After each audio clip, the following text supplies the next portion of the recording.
Society. From the Latin word socius, society means associations, togetherness, and group life. These refer to a relatively large grouping or collectivity of people who share more or less common distinct culture, occupying a certain geographical locality with a feeling of identity or belongingness, having all the necessary social arrangements or institutions to sustain it. So, according to the definition, society is reasonably a significant grouping or collectivity of people who share more or less common, similar, and unique culture that occupy a certain geographic locality, have a sense of identity or belongingness, and have all the required social structures or institutions to support it. That is society.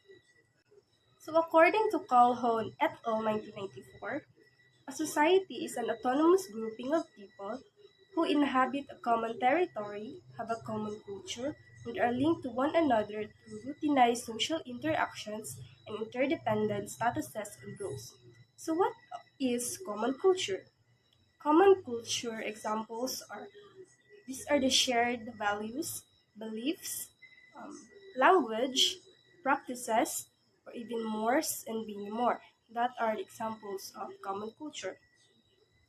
Society, on the other hand, consists of overlapping, dynamic, and fluid network of economic, political, and cultural and other relations at various levels.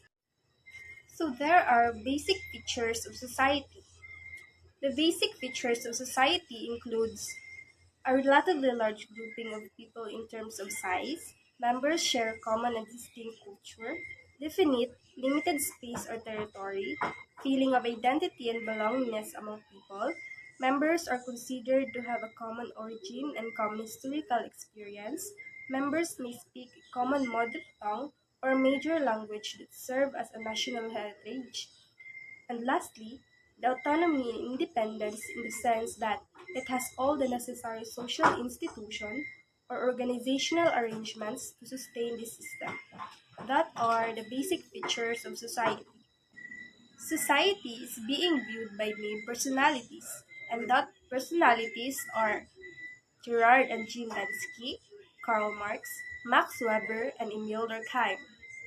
For Gerard and Jean Lansky, they describe the changing character of human societies over the last 100 years.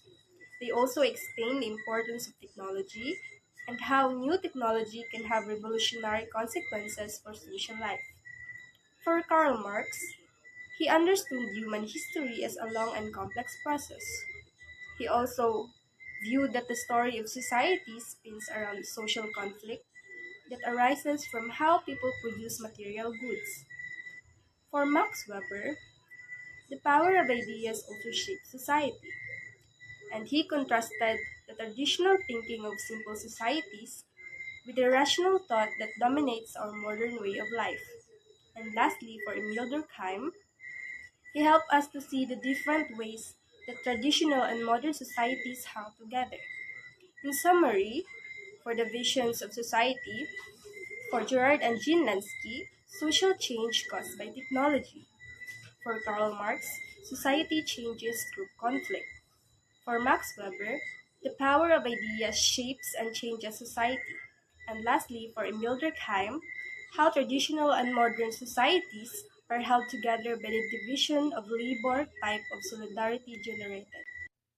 Once again, good day everyone. So here are Gerhard and Jean Lansky, Society and Technology. Members of our society who take telephones and televisions as well as schools and hospitals for granted must wonder at the nomads of the Sahara who live the same simple life their ancestors did centuries ago. Here are the pictures showing the life of the people of Sahara Desert. So the work of Lenkis helps us understand the great differences among societies that have flourished and declined throughout human history.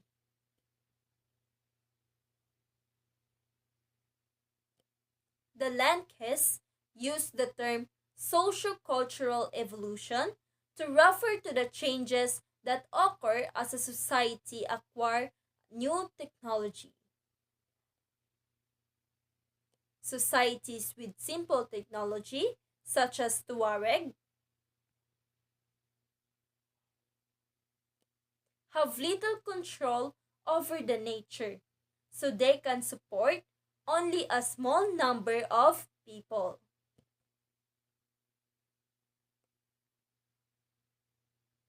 Technologically complex societies, while not necessarily better, support large numbers of people who live highly specialized lives. In addition, the more technological information a society has, the faster it changes. Technologically simple societies change very slow. Si Didi Ag-Inaka says he lives the life of his ancestors.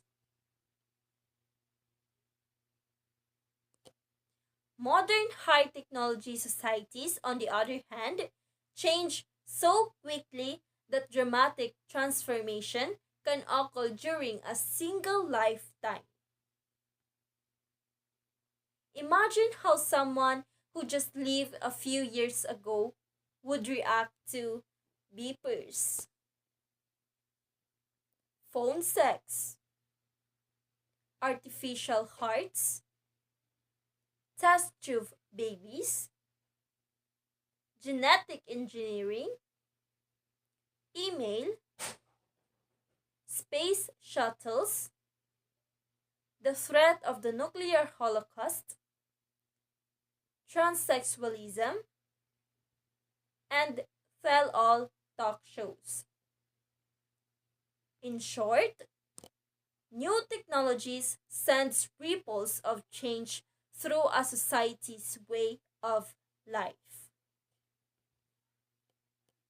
During On the Land His work, we will describe the five types of societies according to their technology: the hunting and gathering societies, horticulture and pastoral societies, agrarian societies, industrial societies, post industrial societies. Sociocultural evolution. Sociocultural is a combination of social and cultural factors. Social factor. This or the effect of people influencing another. It affects someone's life, example, religion and education. While cultural factors is a set of values, traditions, beliefs, and languages of an individual. Example, language spoken at home, religious observances, customs like marriage, and other beliefs, as well as dietary and gender roles. And when we say evolution, it is evolving or changing over time.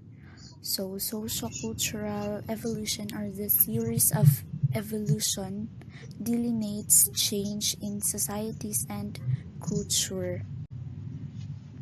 Such theories of sociocultural evolution explains that societies have different stages of development. An example of sociocultural is anthropology, the study about society, culture, and human race, studying people, their family, as well as their backgrounds.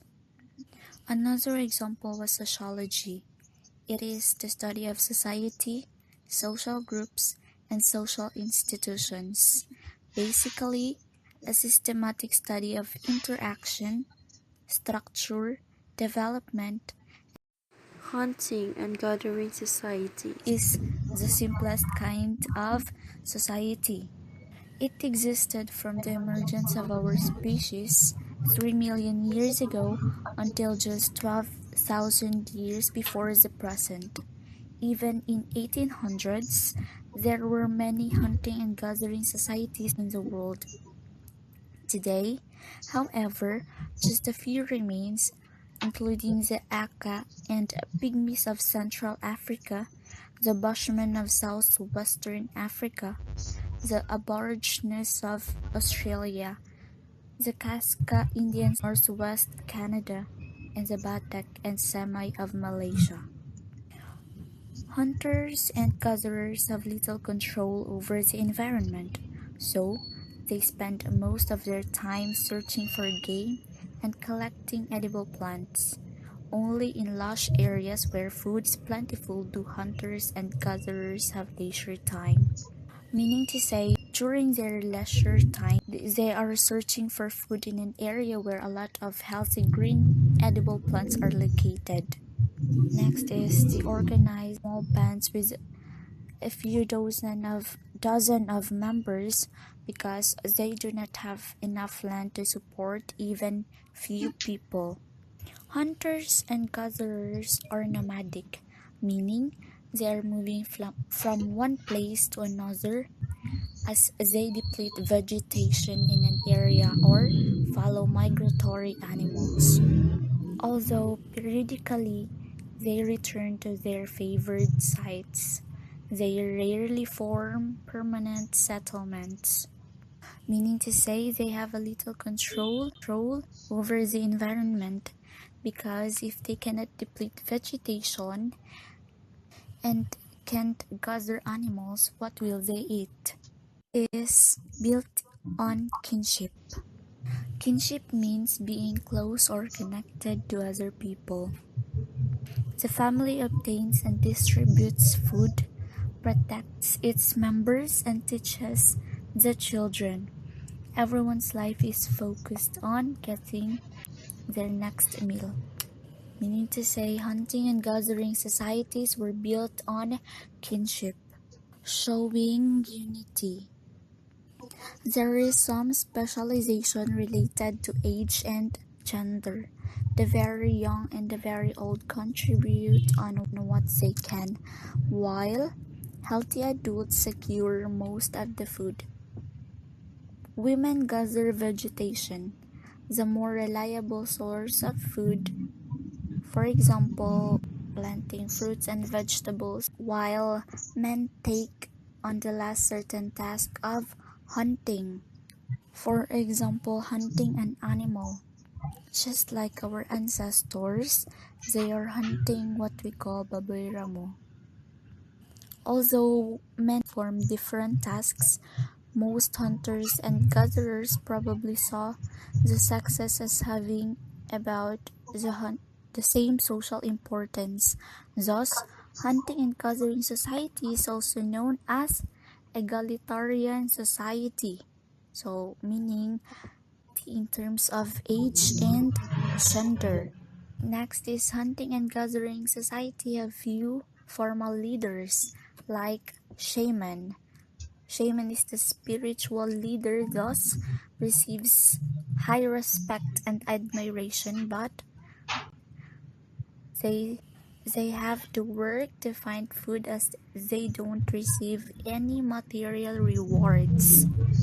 So the shaman have to work like everyone else to find food for himself or herself. Next is hunters and gatherers employ simple weapons, the spear, bow, and arrow, the stone knife, but rarely to wage war. They are much more likely to fall victim to the forces of nature.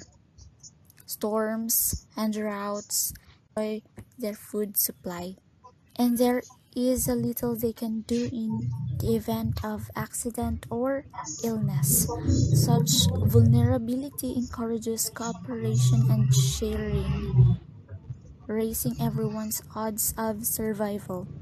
Nonetheless, many die in childhood and no more than half reach the age of 20.